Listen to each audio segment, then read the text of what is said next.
9월 15일 북한 뉴스 브리핑 시작하겠습니다. 한미일 북핵 수석대표 협의가 14일 일본 도쿄에서 진행됐는데요. 북한의 미사일 발사 이후라 더 관심이 갔는데 어떤 이야기들이 오갔는지 궁금합니다.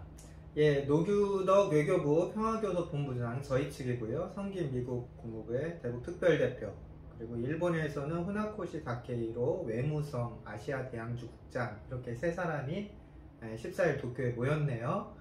무슨 얘기를 했냐? 우리 외교부가 공식적으로 전한 말로는 노규덕 본부장은 오늘 이 모임이 시적절하다 이렇게 했다고 하고요.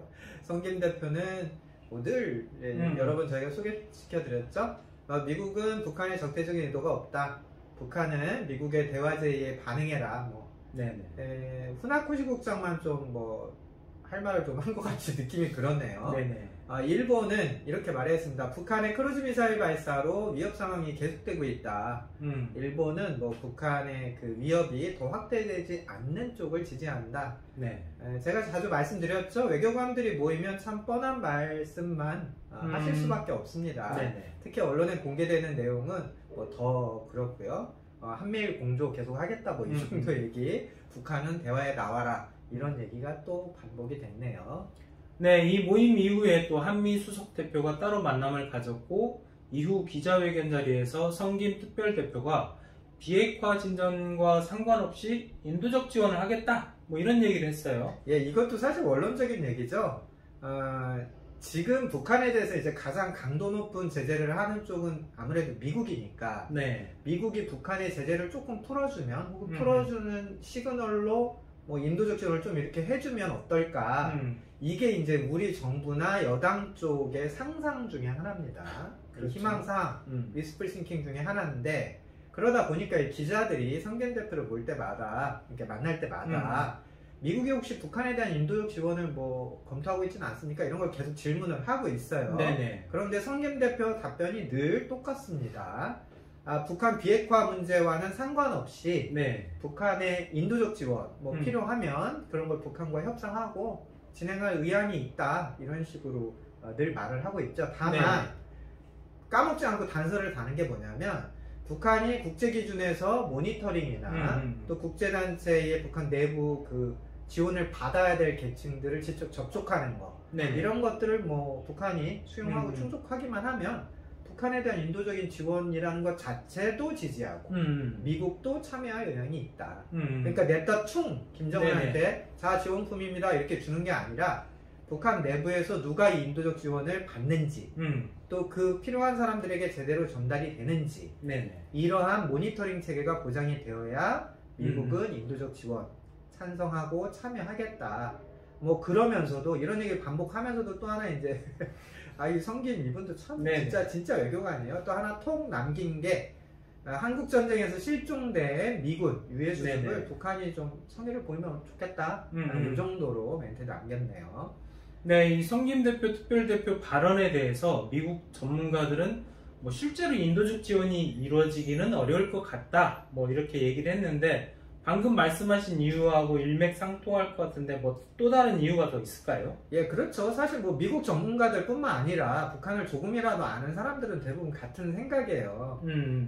북한이 인도적 지원을, 김정은이 인도적 지원을 좋아하지 않고 받을 생각도 없다, 이 얘기입니다. 그래서 인도적 지원을 주면 북한이 좀 이렇게 태도가 바뀌지 않을까, 이건 우리 청와대나 여당분들만의 이제 생각이고, 북한을 좀 아는 분들은 그런 생각 별로 안 하시죠. 예를 들면 인도적 지원을 줘도 그걸 이제 북한이 국가기관들, 당조직 또는 북한 그 지도부에서 우리가 이 계층은 좀 챙겨주고 싶어, 이런 대로 이제 인도적 지원 물품이 전용되거나 오남용되는 것 아니냐라는 것이 지난 20년 동안 북한에 대한 인도적 지원을 하는, 포괄적으로 볼 때 그 인도적 사업에서 나왔던 이제 경험과 반성이거든요. 그래서 대표적인 예가 이제 2000년대 북한 어린이들 한창 이 영양 부족 문제가 이슈가 됐을 때 세계 식량 계획을 비롯해서 유엔 기구들이 이제 영양 과자라고 그래서 모양은 우리 참크래카인가? 예, 참크래카? 까나페 먹는 크래카 있잖아요.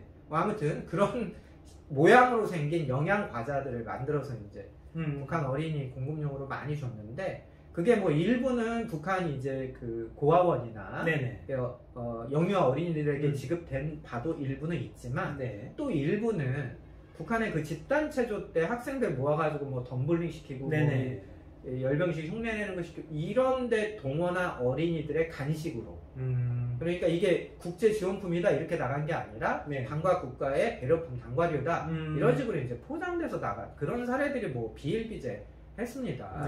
그래서 이제 김정은의 입장에서 보면 자기들이 공치사, 인민들에게 공치사할 수 없는 인도적 지원은 허락하지 않을 거다. 이것이 뭐 전문가들의 공통된 견해고요. 본질적으로 인도적 지원이라는 것은 어려운 사람에게 도움을 주자는 건데 이분들이 어려워진 이유가 김정은 통치에 있는 거 아니에요. 그렇죠. 그러니까 김정은 입장에서는 인도적 지원을 수용하는 것 자체가 자기 체면에 권위 유지에 전혀 도움이 되지 않기 때문에 김정은은 확실히 인도적 이 말만 붙으면 다 그냥 컷입니다. 싫다 이거죠. 하물며 백신 문제만 해도 코로나19 상황에서도 북한이 지금 노백신 정책을 하고 있는 거잖아요. 김정은 입장에서는 내 이름으로 하는 일이 아니면 아무도 하지 마. 뭐 이렇게 이해를 하면 될 것 같습니다.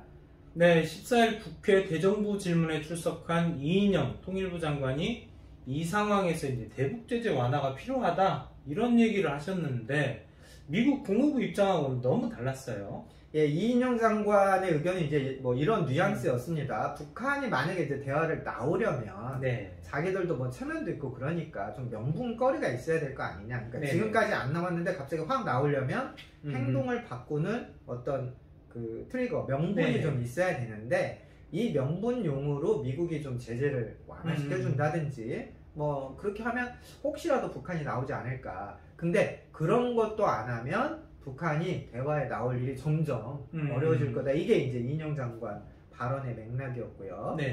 사실 그런데 북한이 지금 뭐 명분이 없어서 대화에 안 나오는 게 아니라 대화 자체 안 하겠다는 거잖아. 이미 핵무기 가졌고 중국이 확실히 밀어주고 있고 내부에서 나한테 덤비는 사람도 없는데 나는 너희들하고 대화할 이유가 없어. 너희들이 뭐 원하는 거, 너희들한테 원하는 거 없어. 이게 이제 김정은의 판단이란 말이에요. 어쨌든 이제 그 이에 대해서는 그 미국의 입장은 이런 겁니다. 뭐 대북 제재는 그러니까 그 미국이 아니 북한이 크루즈 미사일 쏜 거에 대해서 미국의 입장은 대북 제재는 유엔의 결정 사항이다. 유엔 안보리가 채택한 거니까 북한의 그 핵무장, 대륙간 탄도미사일 이런 원인, 제재가 있었던 원인이 해소되지 않았으면 이 제재는 계속 유지되는 게 원칙 아니겠냐? 회원국들은 대북 제재를 계속 준수해야 할 의무가 있다. 이런 원론적인 입장을 강조를 했죠.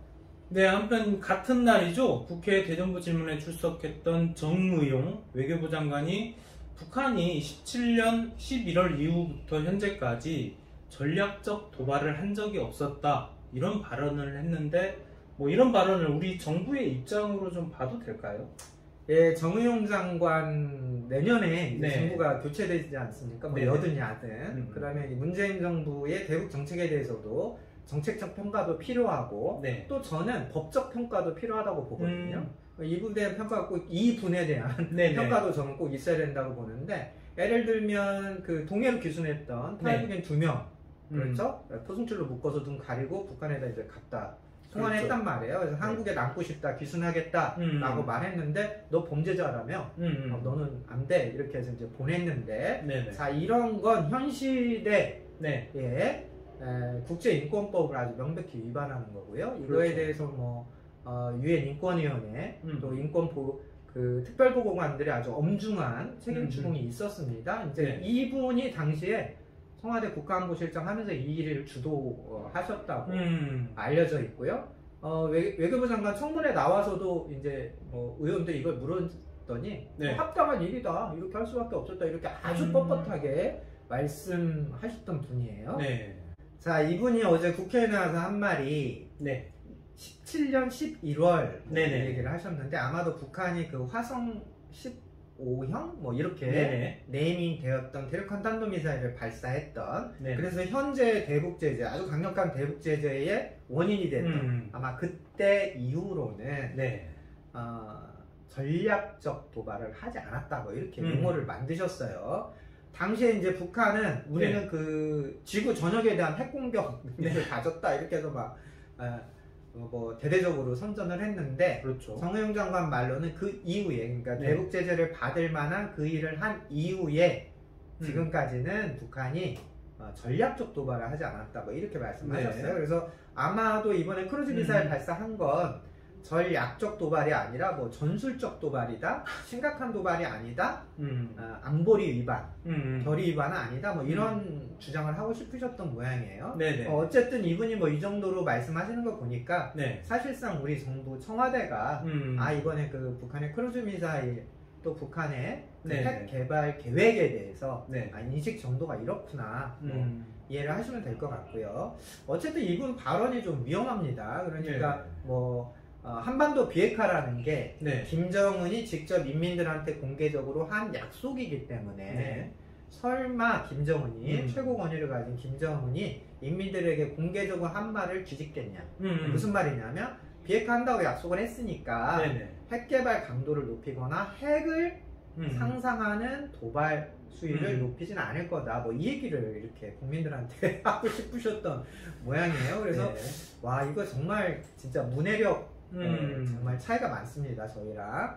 사실 김정은이 말하는 한반도 비핵화라는 거는 북한이 핵무기를 만들지 않는다, 핵무기를 갖지 않는다, 이런 뉘앙스가 아니라 한국이나 미국이 김정은 통치 혹은 북한 내부 문제에 대해서 관여하지 않음에 따라서 북한이 핵무기를 쓸 일이 없는 뭐 그런 자기들만의 애매모호한 그런 용어거든요. 그래서 청와대 국가안보실장을 하셨던 현직 외교부 장관이 이렇게 자구로 따지면서 김정은의 의도를 해석하려고 한다는 거, 이거 굉장히 좀 유감스럽습니다. 그냥 유감이네요. 이렇게 자구로 따지자면 올해 1월 김정은이 노동당 규약 개정을 했잖아요. 그렇죠. 노동당 규약에 핵무력 건설을 틀어지고 나간다, 핵무력이라는 말을 노동당 규약에 있고요. 그렇죠. 또 북한의 최근 개정된 헌법 서문에 이렇게 나옵니다. 김정일 동지는 우리 국가를 핵 보유국으로 전변시키셨으며. 북한의 노동당 규약과 헌법에 나온 이 핵무력, 이 핵무기, 이 자구는 어떻게 해석을 하실 거예요?